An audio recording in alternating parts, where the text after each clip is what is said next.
오늘 말씀은 사무엘하서 3장 1절에서 11절까지의 말씀입니다. 오늘 이 말씀은 세 부분으로 나눌 수가 있습니다. 1절은 당시 정세에 대한 해설이고 2절에서 5절까지는 다윗의 아들들과 아내들, 그리고 11절까지는 아브넬과 이스보셋 사이의 갈등의 이야기입니다. 다윗은 사울 가문을 상대로 해서 오랫동안 전쟁을 벌이면서 그리고 여러 명의 아내를 두어서 많은 자손을 두었습니다. 그래서 이런 일들을 통해서 사울 가문을 서서히 압도하게 됩니다. 한편 사울 가문 내에서 심각한 갈등이 발생합니다. 그 갈등은 아브넬이 사울의 첩 리스바를 취했고 이스보셋이 그 행동에 크게 반발한 것으로 시작됩니다.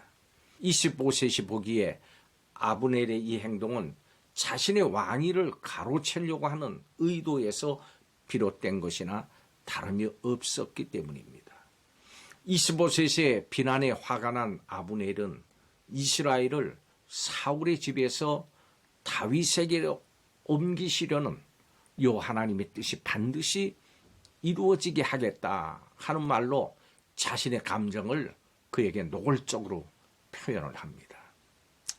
여러분, 사람들의 관계를 깨뜨리는 결정적인 요소 가운데 하나는 이 속마음과 계획을 감춰두고는 말과 행동은 다르게 하는 겁니다.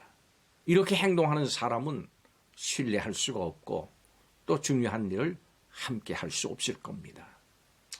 아브넬은 사울의 아들 이스보셋과 결별했습니다.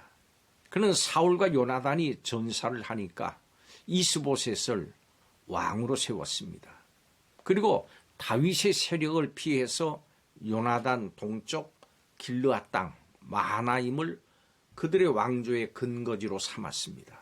이스보셋이 과연 왕이 되려고 하는 마음이 있었을까요?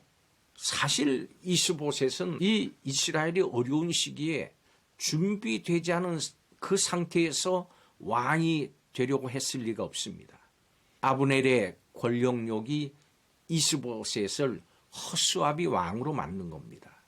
아브넬은 북쪽 왕국의 군사력이면 다윗 왕국을 충분히 제압할 수 있으리라고 여겼을 겁니다. 그래서 이스보셋을 왕으로 세우자마자 전쟁을 일으켰던 것입니다. 그렇지만 뚜껑을 열어보니까 예상 외로 다윗 왕국의 군대가 강했고 자신들은 약했습니다. 심지어 요압의 동생마저도 어쩔 수 없이 죽여서 보복의 빌미를 제공하고 말았습니다. 자, 이런 상황에서 생존 야욕에 젖어 있던 아브넬은 결국 이스보셋을 버리는 길을 택하기로 했을 겁니다. 그러기 위해서는 내세울 만한 명분이 필요했고 이스보셋도 알면서 당할 수밖에 없는 그런 상황을 만들었습니다. 아브넬은 사울의 후궁을 범했고 이스보셋이 항의하게 만들어서 자신이 무시를 당했다고 하는 명분을 세웠습니다.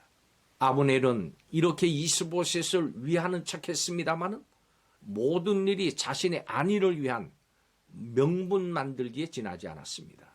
마음속에 다른 계획을 세우고 그것을 숨기고 이스보셋을 이용하는 아브넬의 이 장래가 과연 밝을 수 있을까요? 그렇지 못할 겁니다.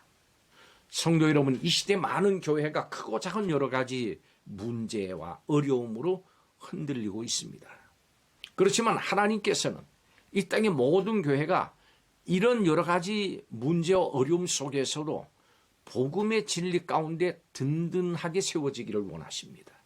오늘 이 말씀을 통해서 이 시대의 교회를 향한 하나님의 뜻을 살펴보도록 하겠습니다. 첫째로 하나님께서는 복음으로 번성하는 교회를 원하십니다. 사울의 집과 다윗의 집은 계속 전쟁을 했습니다마는 시간이 지날수록 사울의 집은 쇠했고 다윗의 집은 번성했습니다. 하나님께서 예수 그리스도를 통해서 세우신 교회도 마찬가지입니다. 하나님은 교회인 우리를 통해서 바른 복음을 전하게 하시고 번성하게 하시고 구원의 역사를 이뤄 가십니다. 그래서 교회의 회심한 자와 구원받는 자가 날마다 늘어나는 것은 너무도 자연스러운 겁니다. 그런데 성도 여러분, 여러 가지 프로그램과 특별한 방법이 있어야 교회가 성장할 수 있을까요? 또 사람들의 인식과 가치관, 삶의 질을 조사를 해서 사람들이 원하는 행사를 해야만 교회가 성장한다고 생각합니까? 그런데 초대교회는 이런 방법으로 부흥을 경험한 게 아닙니다. 하나님께서는 교회가 한 영혼의 구원을 위해서 간절한 마음으로 부르짖고 복음에 집중해서 이 복음을 전하고 가르칠 때 초대교회처럼 믿는 사람을 날마다 더해 주십니다. 하나님께서는 교회에 다른 것이 아니고 하나님께서 주신 복음으로 물과 성령으로 거듭나는 새로운 생명의 역사를 일으키시면서 교회를 든든히 세워가십니다. 복음, 이것이 하나님의 방법입니다. 그리고 하나님께서는 복음으로 대적을 두려워하지 않는 교회를 원하십니다.